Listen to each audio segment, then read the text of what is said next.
Hey everyone, आज मैं पढ़ने वाले हैं ट्रांसप्लांटेशन एंटीजन्स के बारे में। तो सबसे पहले ट्रांसप्लांटेशन एंटीजन में हम पढ़ेंगे major histocompatibility complex. Genes complex includes alleles encode polymorphic gene surface glycoproteins involved in antigen recognition and presentation. MHC matching between transplant donor and recipient greatly reduce likelihood of rejection. तो MHC अगर major हिस्टोकम्पेटिव match कर जाए तो बहुत ही कम chance होते हैं guys rejection के। तो कितने टाइप के अब नॉमेनक्लेचर रहेगा एंटीजन्स का, लाइक अगर वो HLA है ह्यूमन लिकोसाइट एंटीजन है, SLA है प्रोक्रीन लिकोसाइट एंटीजन है, H2 माउस में MHC है, तो फिर RTR1 रैट में MHC है।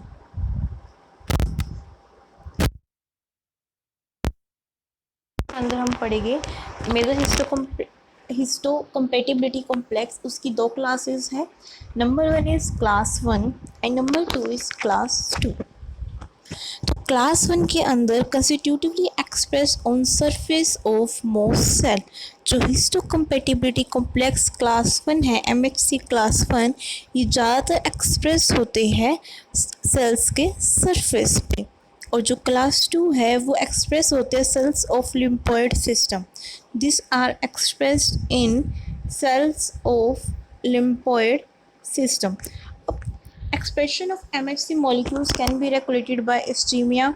अब इसको हम कैसे रेगुलेट कर सकते हैं, लाइक स्टीमिया, ISH स्टीमिया, इनके द्वारा।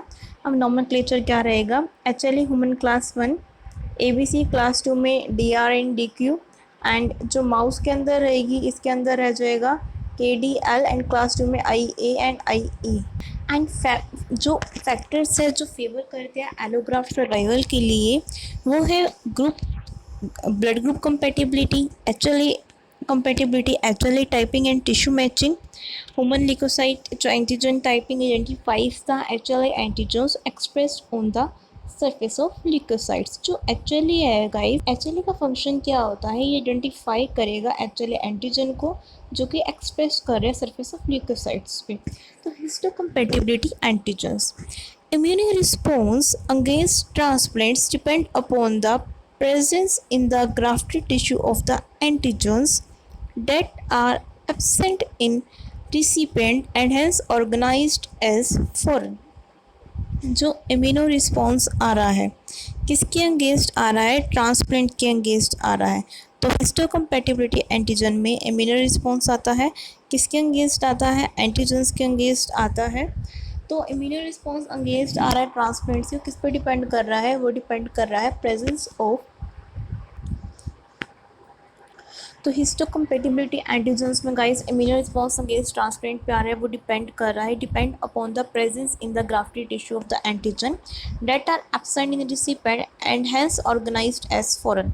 तो अगर उसके अंदर वो पहचान लेता है, अगर ग्राफ्टेड टिश्यू में एंटीजन्स है और रिसिपेंट में वो एंटीजन नहीं है, ठीक है।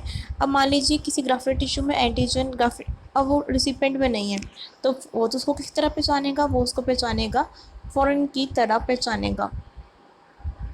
तो HLA सिस्टम के अंदर इसके क्लास सेकेंड इसमें आपको दिखा रखा है, classical class 1 molecules and classical class 2 molecules, non-classical class 1 molecule, non-classical class 2 molecule associated with antigen processing, complement factors and cytokines, identifying MHC polymorphism, tissue typing।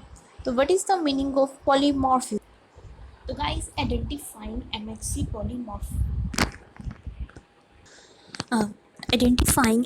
polymorphism tissue type.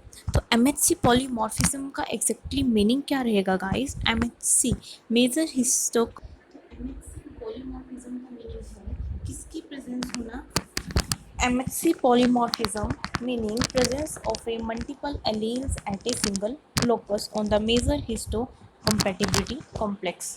जो major हिस्टोकम्पेटिबिलिटी complex है MHC, उसके ऊपर एक ही locus पे बहुत सारे alleles का होना, उसी को हम क्या बोलते हैं गाइस, MHC पॉलीमॉर्फिज्म बोलते हैं।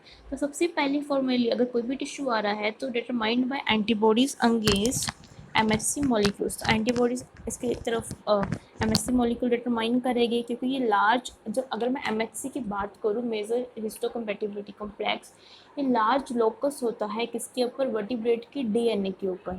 इसके अंदर क्या होता है, set of closely linked polymorphic genes होते हैं। क्या होते हैं, जो आपस में बहुत ज़्यादा लिंक्ड है, क्लोजली लिंक्ड है, पॉलीमॉर्फिक जीन्स वो होते हैं, विच code for sale surface protein.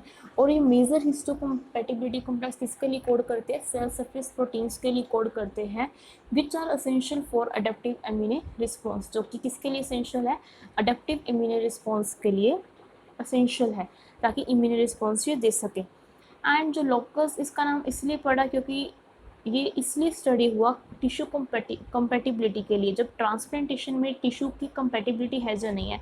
अब ये वर्ड कंपैटिबिलिटी का मीनिंग क्या है गाइस, कंपैटिबिलिटी का मीनिंग होता है the state of being compatible. Compatible मतलब जब दो और दो से ज़्यादा थिंग्स इकट्ठी रह सके, एग्जिस्ट और वर्क टुगेदर कर सके इन कम्बिनेशन विदाउट प्रॉब्लम और कॉन्फ्लिक्ट। ठीक है, दो और दो से ज़्यादा चीज़ इकट्ठी रह सके।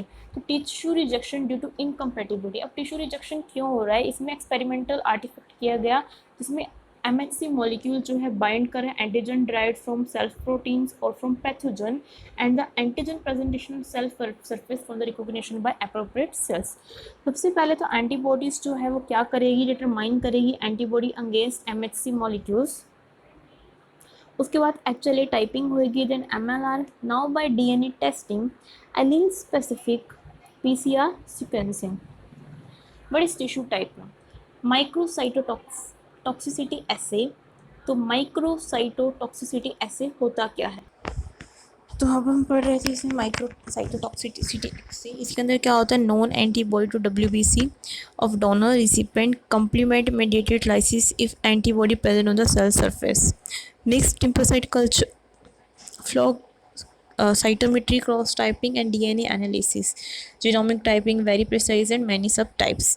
तो क्लिनिकल फेजेस ऑफ रिजेक्शन के अंदर टोटल 4 फेज आते हैं guys, hyper acute rejection, accelerated rejection, acute rejection and chronic rejection. Hyper acute मतलब इसके अंदर मिनट से आवर्स लग सकते हैं, प्री एग्जिस्टिंग एंटीबॉडीज कहाँ जाएगी, donor HLA antigens, complement activation होगा एंड मैक्रोफेजेस इन्वॉल्व होएगी। एक्सेलरेटेड बहुत तेज़ी से, एक्यूट मतलब बहुत दिन लग जाएगी, इसके अंदर अराउंड 10 से 30 दिन लग जाएगी। Cellular mechanism CD4 CD8 natural killer cells and macrophages. Chronic rejection में तो भाई बहुत ही मंथ्स लग जाएगी। Mixed humoral and cellular mechanism, chronic rejection is still hard to manage.